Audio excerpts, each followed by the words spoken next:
how to get the best real estate cold calling VAs in the game. So good that they actually make you money compared to a lot of the shitty ones out there. We've scaled over, what now, 200 plus real estate wholesaling businesses, leveraging our overseas cold calling infrastructure. People looking to do their first deal.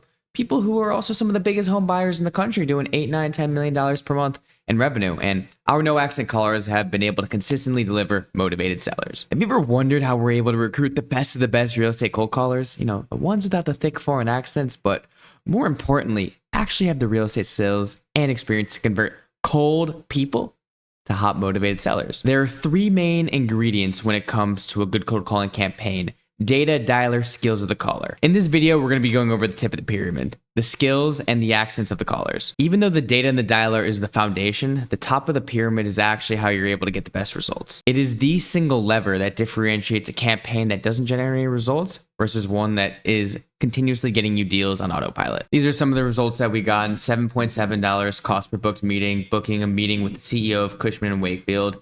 You know, people getting their first contract within the first weeks, people booking 6 meetings, closing insurance policies.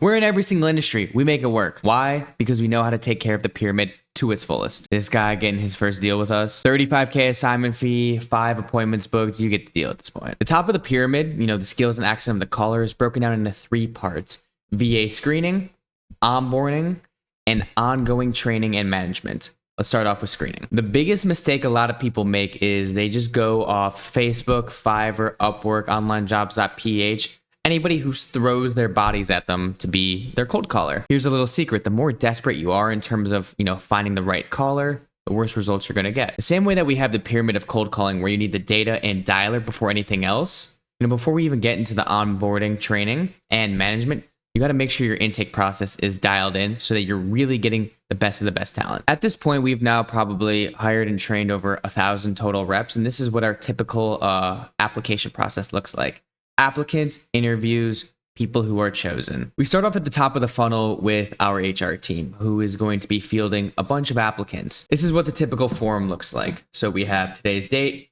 full name, WhatsApp number, email, country, city. Do they have cold calling or sales experience? Do they have an Ethernet cable, USB headset? What campaigns have they worked on in the past? And the most important right here is the voice recording. If there's no voice recording in there, they're not going to even make it to the next step. So in that voice recording, we want to hear, what is your name? What university? What did you study? Your past experience? Do you have sales experience? How long have you been in sales for? And your favorite thing to do in the free time. And in this recording, not only are we listening for what their actual experience is, but we want to hear their conversation ability, their accent, their tonality, their inflections, all these little things that with the right training are the difference between a bad cold caller and a good cold caller. You know, we also have start date, you know, their shift preference, were they referred by anybody, and their gender. So in this example, this was actually for a 15-seat campaign. We brought in 337 applicants. Our HR team had 81 interviews, and the top 15 were chosen. That is a 4.4% acceptance rate.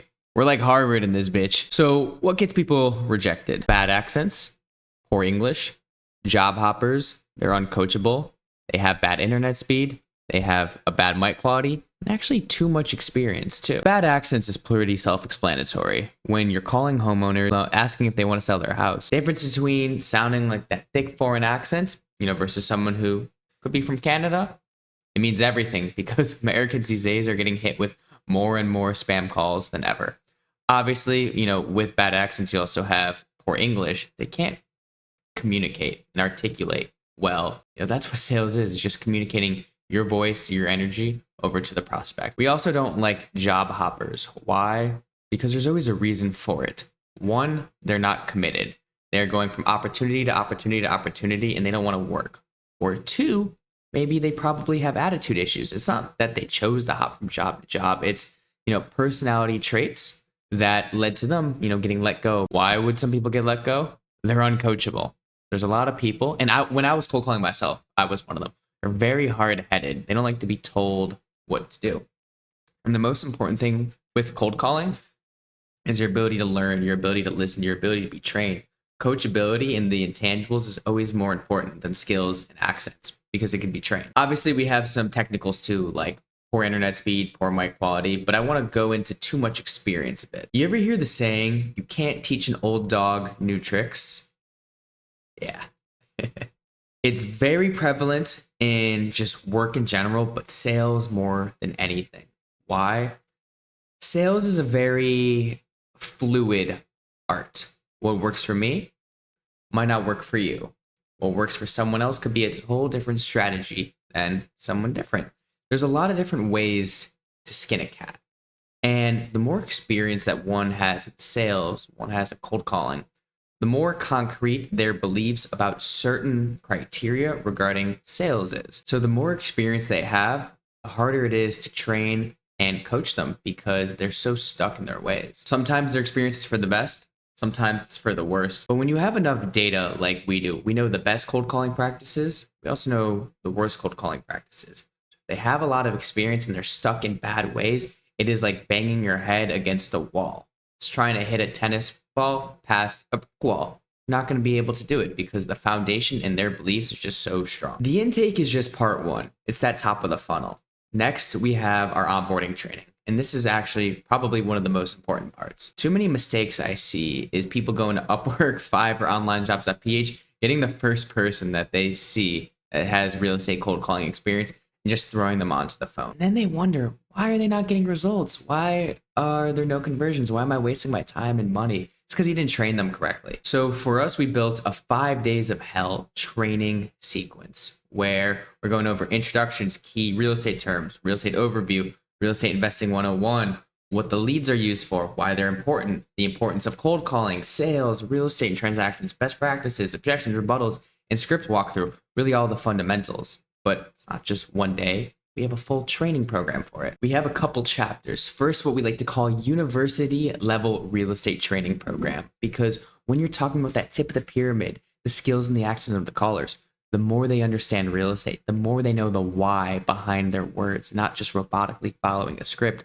the better conversions you're going to get. We also have extra credit modules, additional resources, and we also have quizzes that each person has to pass for each day to understand the materials. Let's get into the university level real estate training. So we have introduction, key terms overview. What is real estate? REI 101. What are these leads used for? Why cold calling is so important? The benefits of going off market, which is what we do.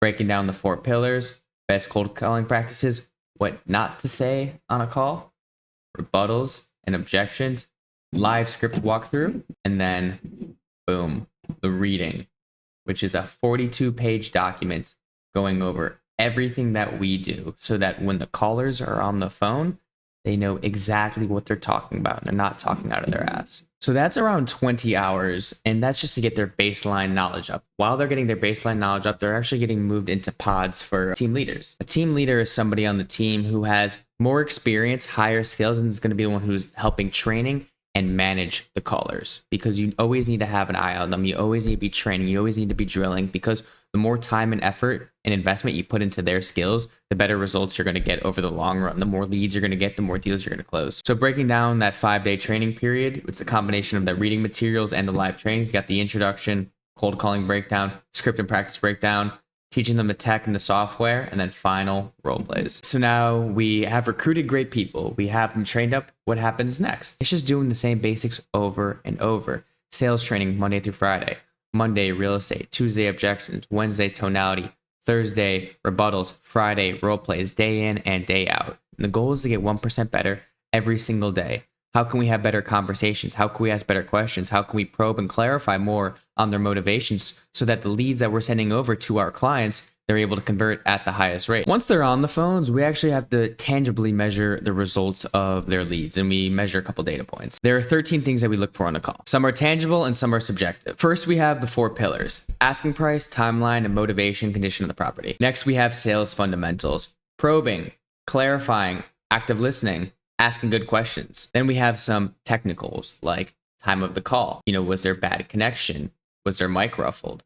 All of that stuff. And we measure that out of 13 to grade the lead. We're not grading the lead in terms of like quality, but in terms of like the fundamentals and the inputs of getting that good lead, what we can train and improve on for the callers, we're measuring that. If the caller consistently scores under 70% of those 13, we're going to put them into a training session, which is 5 hours of additional video modules. And if it continues to happen, we do one-on-one training. If it's still an issue and they are not generating good results, not generating meaningful leads, we let them go at the end of the day. This is how we consistently and predictably generate motivated seller leads through cold calling, by training, drilling, and managing the top of the pyramid, the callers, to make sure their skills are on point and they're able to have high-level real estate conversations with prospects. Because in the end of the day, cold calling is just a status and authority game.